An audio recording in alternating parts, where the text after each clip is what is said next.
चीन से लड़ सकते हैं, पाकिस्तान से लड़ सकते हैं युगांडा से। हार जाते हैं अपने ही देश के गंदी मानसिकता के लोगों से। नमस्कार, आप देखना शुरू कर चुके हैं नेशन चक्र, आपके साथ मैं साजिद अली। बड़े ही दुख की बात है, कभी पेशाब पिलाया जाता है, कभी पेशाब सर पे कर दिया जाता है, कभी मूंछ मुड़वाया जाता है, तो कभी घोड़ी चढ़ने नहीं दिया जाता है। जैसा कि आपको मालूम है कि जाति पूछकर हमेशा आप पे अत्याचार की जाती है, और धर्म पूछकर तो पूछिए ही मत क्या किया जाता है। उत्तर प्रदेश के इटावा से एक ऐसी घटना सामने आई है जिसे देश सुनकर मन विचलित हो जाता है। ऐसी मानसिकता के लोग आजाद भारत में कैसे पनप रहे हैं।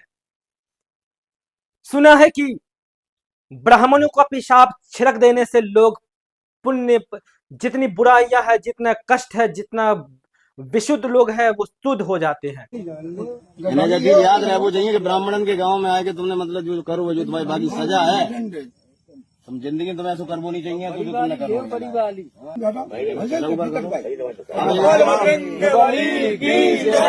हम भागवत करने गए तो बोले कि तुम्हें पता चलता है कि चमार हो। हमने कहा हम चमार नहीं साहब, हम यादव हैं।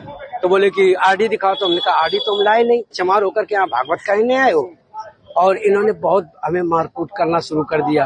रात भर इन्होंने बहुत टॉर्चर किया सर, यहाँ तक कि हमारे बाल काट दे। और जो परीक्षित बना था, परीक्षित की मैडम से इन्होंने मूत्र, बोले भाभी आप अपना मूत्र ले आओ, उसे मूत्र से हमारे ऊपर छड़का इन्होंने। बोले ये अब पवित्र हो गए, ब्राह्मण के ये मूत्र तुम्हारे ऊपर पड़ गया, अब तुम पवित्र हो गए। ब्राह्मणों के पेशाब में ऐसा पता नहीं क्या केमिकल है कि तुम शुद्ध हो जाओगे। जी आपने सही सुना।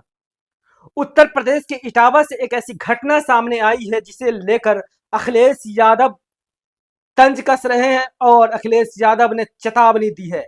साफ लहजों में कहा है कि अगर पीडीए के खिलाफ अगर ऐसी साजिशें हुई तो हम इसको बर्दाश्त नहीं करेंगे, और इसको 3 दिन में हमें इंसाफ चाहिए, नहीं तो बड़ा आंदोलन होने वाला है। जी आपने सही सुना। ऐसा इसलिए कहा कि उत्तर प्रदेश के इटावा से एक ऐसी घटना सामने आई है जहां जाति कथावाचक से जाति पूछी गई। जाति पूछने के बाद उस पे इतना ही नहीं दोस्तों, जाति पूछने के बाद उस पे ब्राह्मणों ने पेशाब उसके पे बदन पे छिड़का है। जिसके बाद इतना ही नहीं, उसका सर भी मुंडवाया गया, बाल मुंडवाया गया। ये घटना तब होती है जब उत्तर प्रदेश में बाबा के, योगी बाबा के बुलडोजर धड़धड़ाता है, दंदनाता है, दौड़ता है, भागता है। सिर्फ वो कहते हैं ना, लगे कि आग तो आएंगे घर कई जद में, सिर्फ यहां पे हमारा मकान थोड़ी है। तो बात वही है, हमारा मकान सिर्फ वहां पे नहीं है, जब आग लगी है तो दूर तलक जाएंगे। दोस्तों आपको बता दें कि उत्तर प्रदेश में इस तरीके की घटना बहुत ही ज्यादा है। अगर 2022 की मैं बात बताऊं तो 2022 की घटना की अगर मैं बात बताऊं तो दोस्तों, सिर्फ उत्तर प्रदेश की बताता हूं, पूरे देश में सबसे ज्यादा अगर अत्याचार की घटना हुई है तो सिर्फ उत्तर प्रदेश में हुई है।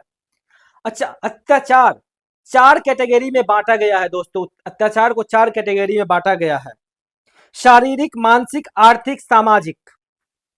अगर सामाजिक की बात करूं तो शरीर पर हमला, मारपीट, बलात्कार, अपहरण इत्यादि शामिल है। मानसिक की बात करूं तो अपमानित, डराना, धमकाना, जाति सूचक गाली देना इत्यादि शामिल है। अगर आर्थिक की बात करूं तो जमीन हड़प लेना, मजदूरी न देना, आर्थिक रूप से शोषण करना, यह शामिल है।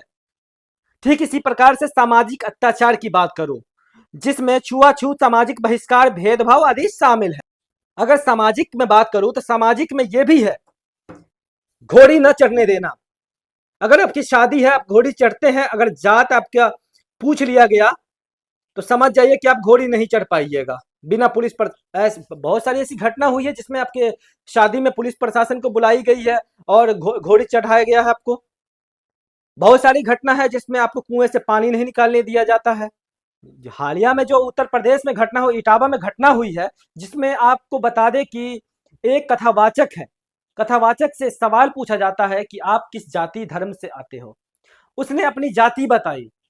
जाति बताने के बाद उस पर जो व्यवहार हुआ है, शायद आप कल्पना नहीं कर पाइएगा।